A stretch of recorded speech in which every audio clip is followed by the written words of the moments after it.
వారమంతా పనులతో అలసిపోయాం, ఆదివారమన్నా కాస్త విశ్రాంతి తీసుకుందామని అనుకుంటాం. కానీ అదేం చిత్రమో, సెలవు రోజునే మరింత ఎక్కువగా అలసిపోతుంటాం. తీరిక లేనంతగా పనులన్నీ ఆ రోజే మీద పడుతుంటాయి.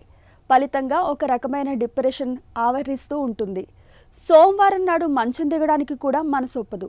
సెలవు రోజుల్లో విశ్రాంతి తీసుకుని రీఛార్జ్ అవ్వాల్సింది పోయి మరింత డిప్రెషన్లోకి వెళ్ళడానికి వెనుక కారణాలేంటి? వీకెండ్ బర్న్అవుట్గా పిలిచే ఈ సమస్య గురించి పూర్తి వివరాలను ఇప్పుడు తెలుసుకుందాం.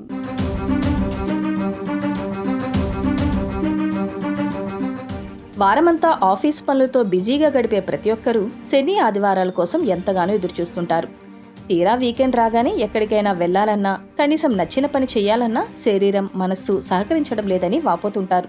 అయితే మీరు వీకెండ్ బర్న్అవుట్ బారిన పడ్డట్టేనంటున్నారు ఆరోగ్య నిపుణులు. వారమంతా విపరీతమైన పని ఒత్తిడి, డెడ్ లైన్స్, సరిపోని నిద్ర వల్ల మెదడు తీవ్రమైన అలసటకు గురవుతుంది.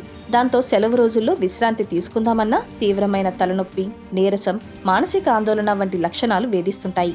కేవలం శారీరక అలసటే కాదు, వీకెండ్ వచ్చేసింది, నేను అన్ని పనులు ఈ 2 రోజుల్లోనే పూర్తి చేయాలి అనే మానసిక ఒత్తిడికి కూడా ఈ బర్న్అవుట్కు ముఖ్య కారణమని చెబుతారు డాక్టర్లు.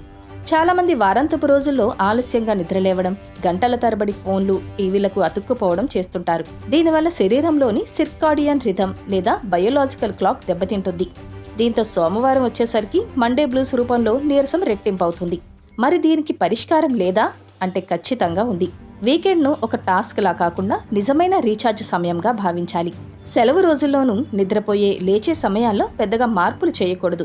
భారీ ప్లాన్లు పక్కన పెట్టి నచ్చిన పుస్తకం చదవడం, ప్రకృతితో సమయం గడపడం లేదా కుటుంబంతో ప్రశాంతంగా మాట్లాడటం అలవాటు చేసుకోవాలి.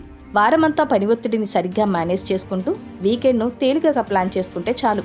ఈ వీకెండ్ బర్న్అవుట్ నుంచి బయటపడి సరికొత్త ఉత్సాహంతో మళ్లీ వారాన్ని మొదలుపెట్టచ్చు.